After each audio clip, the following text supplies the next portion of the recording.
ચાલો આજે એક એવી સફર પર નીકળીએ, એક એવા રહસ્યમય શહેરની જે હજારો વર્ષો પહેલા ધરતી પર હતું પણ આજે પણ એના રહસ્યો આપણને વિચારતા કરી દે છે. હા, આપણે વાત કરી રહ્યા છીએ મોહેન્જો-દડોની, એ ખોવાયેલા મહાનગરની. જરા વિચારો, હજારો વર્ષ જૂનું એક શહેર જે આજે પણ આખી દુનિયાને અચંબામાં નાખી દે છે. આ માત્ર એક શહેર નહોતું, આ એક એવી કહાની છે જે સમયની ધૂળ નીચે દટાઈ ગઈ, પણ એની ભવ્યતાની છાપ આજે પણ જીવંત છે. તો આખરે આ મોહેન્જો-દડો હતું શું અને ક્યાં હતું? વેલ, આ શહેર પ્રાચીન સિંધુ ખીણની સંસ્કૃતિનું કહી શકાય કે એક ધબકતું કેન્દ્ર હતું. અને હા, આ કોઈ નાનકડી વસ્તી નહોતી, પણ એક પૂરેપૂરું સુવિકસિત મહાનગર હતું. અને જ્યારે આપણે સુવ્યવસ્થિત કહીએ છીએ ત્યારે એનો મતલબ એ છે કે ત્યાંના લોકોનું જીવન એકદમ ગોઠવાયેલું, એકદમ સંગઠિત હતું. એમ સમજો કે એ માત્ર રહેવાની જગ્યા નહોતી, પણ એક એવું સિસ્ટમ હતું જ્યાં દરેક વસ્તુમાં એક પ્લાનિંગ, એક ઓર્ડર દેખાય. અને એ પણ આજથી હજારો વર્ષ પહેલાં. કલ્પના કરી શકો છો? પણ સવાલ એ છે કે આપણને આ બધી ખબર કેવી રીતે પડી? આટલું બધું વિકસિત હતું એવું આપણે કયા આધારે કહી શકીએ?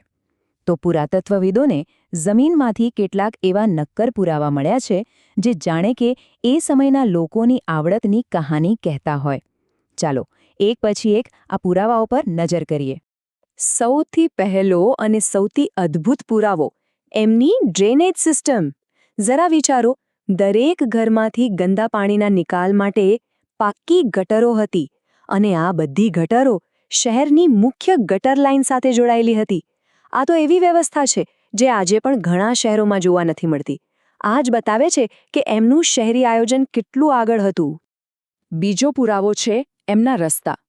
શહેરની બધી જ ગલીઓ એકદમ સીધી અને એકબીજાને કાટખૂણે કાપતી હતી, જાણે કે કોઈ આર્કિટેક્ટે આજના જમાનાનો ગ્રીડ પ્લાન બનાવ્યો હોય. આના પરથી સ્પષ્ટ થાય છે કે આ શહેર એમ જ ઊભું નથી થઈ ગયું. એની પાછળ એક જબરદસ્ત પ્લાનિંગ અને કોઈ કેન્દ્રીય સત્તાનો હાથ હતો.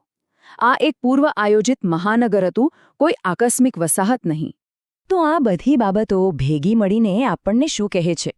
મજબૂત, બે માળના મકાનો, સ્વચ્છતા પર આટલું બધું ધ્યાન અને એકદમ પદ્ધતિસરનું શહેરી આયોજન, આ બધું જ મોહેન્જો-દડોને એના સમયનું એક આધુનિક શહેર બનાવે છે.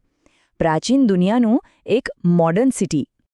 હવે વાત કરીએ એ શહેરના સૌથી મોટા ગૌરવની, અને એ છે ગ્રેટ બાથ, એટલે કે મહાન સ્નાનાગાર. આ ત્યાંની સ્થાપત્ય કલાનો એક બેનમૂ નમૂનો છે. પણ જુઓ, આ ખાલી એક મોટો સ્વિમિંગ પૂલ નહોતો, આનાથી ઘણું વધારે હતું. એવું માનવામાં આવે છે કે આ જગ્યા એમના સામાજિક અને ધાર્મિક જીવનનું કેન્દ્ર હતી. કદાચ અહીં કોઈ ખાસ અનુષ્ઠાન થતા હશે કે પછી લોકો ભેગા મળતા હશે. ગમે તે હોય, પણ એનું બાંધકામ અને એની વિશાળતા એ સમયની એન્જિનિયરિંગ સ્કિલ્સનો એક અદ્ભુત પુરાવો છે. અત્યાર સુધી આપણે એ શહેરની ભવ્યતા અને સિદ્ધિઓની વાત કરી, પણ હવે આ કહાનીમાં એક રહસ્યમય વળાંક આવે છે. એક એવો સવાલ જેનો જવાબ આજે પણ કોઈની પાસે નથી.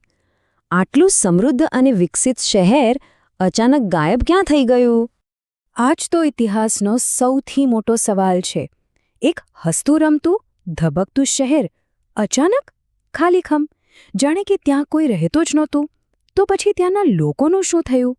એ બધા ગયા ક્યાં? આના પર અનેક થિયરીઓ છે. કેટલાક એક્સપર્ટ્સ કહે છે કે સિંધુ નદીમાં કોઈ ભયંકર પૂર આવ્યું હશે, જેણે આખા શહેરને ડૂબાડી દીધું.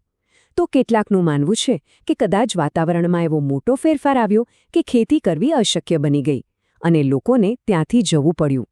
કે પછી કારણ કંઈક બીજું જ હતું? સાચો જવાબ આજે પણ એક રહસ્ય છે. ભલે શહેરના લોકો સમયની ગર્તામાં ક્યાંક ખોવાઈ ગયા, પણ એમણે જે વારસો પાછળ છોડ્યો છે એ આજે પણ જીવંત છે. તો સવાલ એ છે કે એમની આ કહાણી આપણા સુધી પહોંચી કેવી રીતે?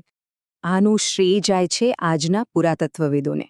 જમીન નીચે દટાયેલા આ શહેરના અવશેષોને ખોદીને બહાર કાઢવામાં આવ્યા છે, અને આ અવશેષો એ જાણે કે બોલી રહ્યા છે. એ આપણને એ મહાન સંસ્કૃતિની, એમના જીવનની, એમના સમાજની આખી ગાથા સંભળાવી રહ્યા છે. અને આ જ મોહેન્જો-દડોની ખાસિયત છે.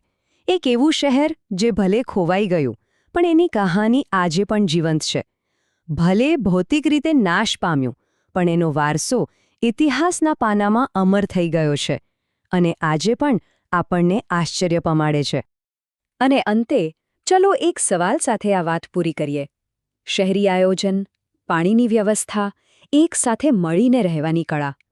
શું હજારો વર્ષ જૂનું આ શહેર આજના આપણા આધુનિક વિશ્વને કંઈક શીખવી શકે છે? આના પર વિચારવા જેવું ખરું નહીં?